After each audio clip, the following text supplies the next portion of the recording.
कि हाईकोर्ट ने, the honourable जज in the high court made same comments, बिल्कुल सिमिलर प्रतिक्रिया थी संजय सिंह के ऊपर भी, और सुप्रीम कोर्ट से उनको रिलीफ मिल गई। तो वो कह रहे हैं जब संजय सिंह को मिल सकती है तो फिर अरविंद केजरीवाल को क्यों नहीं मिल सकती? उनके ऊपर भी तो हाईकोर्ट ने यही कहा था। Gaurav Bhatia, as a lawyer please.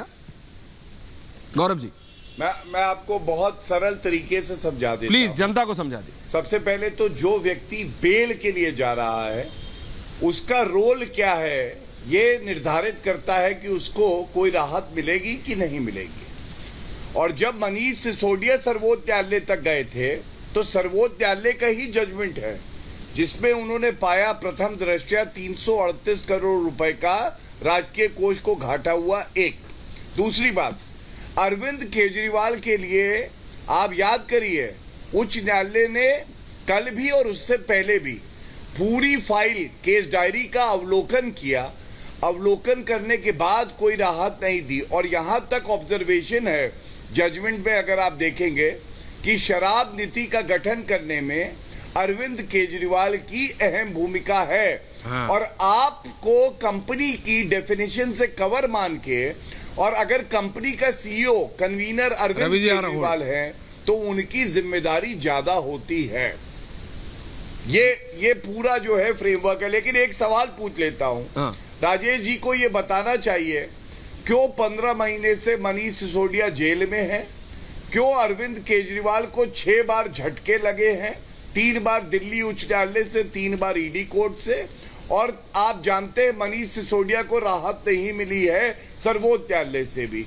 और दूसरा सवाल यह है राजेश जी, जब इस्तीफा लिया मनीष सिसोदिया का, जब इस्तीफा लिया सत्येंद्र जैन का भाजपा के दबाव में ही सही, तो अरविंद केजरीवाल इस्तीफा क्यों नहीं दे रहे? जेल से सरकार क्यों चलाना चाहिए? रवि श्रीवास्तव, मेरे पे जो सवाल है सर, राजेश जी आ रहा हूँ। रवि जी अभी तक बोले नहीं है, फिर आ रहा हूँ वापस। रवि जी देखिए, हाँ, क्विक कमेंट। नहीं ठीक है, आप पार्टी प्रवक्ता हैं, आप उन्हें जरूर अहमियत दीजिए बोलने के लिए। पर मेरा ये कहना है कि जो ये भ्रष्टाचार का अचार है ये तो सबसे ज्यादा भाजपा ने ही खाया है। वो चक्की पीसिंग एंड पीसिंग, और वो श्रीमान हेमंत बिस्व शर्मा जिनके खिलाफ प्रोपेगेंडा लेके घूमते थे उन्हें चीफ मिनिस्टर बना दिया, वगैरह वगैरह बहुत सारी चीजें हैं कि जिनको भ्रष्टाचारी कहते हैं। 25 में से 23 नेता इन्होंने अपने यहाँ जो भर्ती कर लिए उनके केस ही खत्म कर डाले। उनके एक छगन भुजबल है महाराष्ट्र में, उनकी तो फाइल ही ईडी ने खो दी।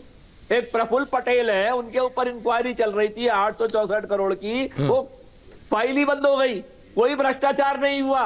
मतलब ये देखिए, पहली चीज तो ये कि जहां तक आने और जाने की बात आप कर रहे थे तो मेरे मित्र गौरव भाटिया भी कहीं से आए ही हैं भाजपा के अंदर, ये भी भाजपा के तो ओरिजिनल प्रोडक्ट नहीं है, तो इसलिए आने और जाने की बात तो मत करिए। मगर सवाल ये है कि हर आदमी संजय सिंह या हर आदमी मनीष सिसोदिया या हर आदमी अरविंद केजरीवाल नहीं हो सकता। तो मैं अपने मित्र जो राजकुमार आनंद जो आज हमें छोड़ गए हैं, मैं उनके लिए किसी प्रकार की नफरत या शब्द गद्दार और बेईमान मैं बिल्कुल नहीं कहना चाहूंगा, क्योंकि वो उनको 23 घंटे तक उन्होंने घर पे ईडी ने रेड मारी और आखिर में वो 4 महीने के अंदर अल्टीमेटली घूम के ईडी पे। दीपक दादा, okay, point taken Ravi ji, point taken नहीं आपका। दीपक दादा, ये जो काउंटर आता है बीजेपी के ऊपर वापस कि देखो भैया तुम्हारे यहाँ सब ठीक है, फ्रंट लोडिंग है कि टॉप लोडिंग है, वॉशिंग मशीन बता दो, क्या उसमें इस्तेमाल करते हो ये बता दो, अजीत पवार ले लो, अशोक चौहान ले लो, ये ले लो, वो ले लो, तुम्हारे यहाँ आते ही सब ठीक। 24 घंटे पहले उसके बारे में कौन सा सर्वोच्च नेता क्या बोल रहा था सब पता है। आपके यहाँ आ गया सब ठीक, हमारे यहाँ है तो सब गलत। बिल्कुल, ये पॉइंट है और ये पॉइंट पॉलिटिकली वैलिड भी है। लेकिन एक चीज और देखनी चाहिए, पॉलिटिक्स में सब जानते हैं, हमारे एक कहावत है, हमाम में सब नंगे हैं। हाँ, सब है ना, सब जानते हैं इस बात को। लेकिन मैं यहाँ पर एक बात और जोड़ना चाहता हूँ।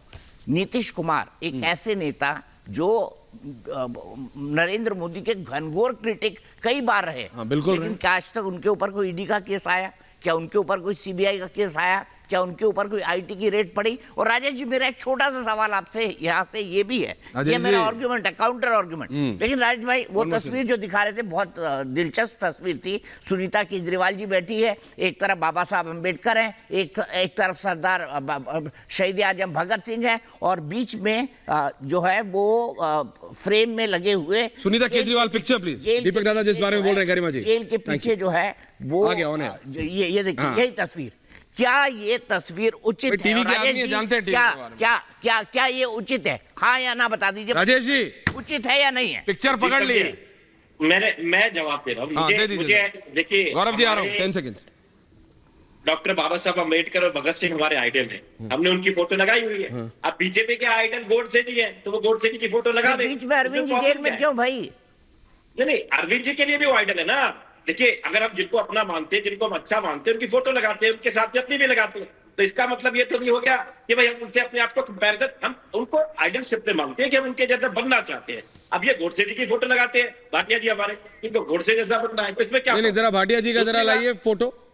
नहीं, दीपक दादा के साथ भाटिया जी को भी लाइए। भाटिया जी के पीछे आपको किसी की फोटो दिख रही है? भाटिया जी के पीछे आपको कमल दिख रहा है, जो कि उनकी पार्टी का चिन्ह है। आप बात समझिए। अभी तो मेरे भाई, अभी तो आपके पीछे भी चिन्ह नहीं है। मेरे पीछे भी नहीं नजर आ रहा। नहीं, आज अच्छा है। इनके सर पे उल्टी झाड़ू पड़ी हुई है। इनके सर पे उल्टी झाड़ू पड़ी हुई है। Gaurav Bhatia is countering. Gaurav Bhatia, Rajesh Gupta, one thank you please. अरे गौरव भाटिया जी का फिर आधा जवाब रह गया था वैसे। नहीं, अभी अब काउंटर आ रहा है, अभी आता हूँ। हाँ, गौरव जी देखिए, ऐसा होता है, ये जो पीछे फोटो लगा के प्रोपेगेंडा होता है, ये कौन सी पार्टी है आप याद करिए।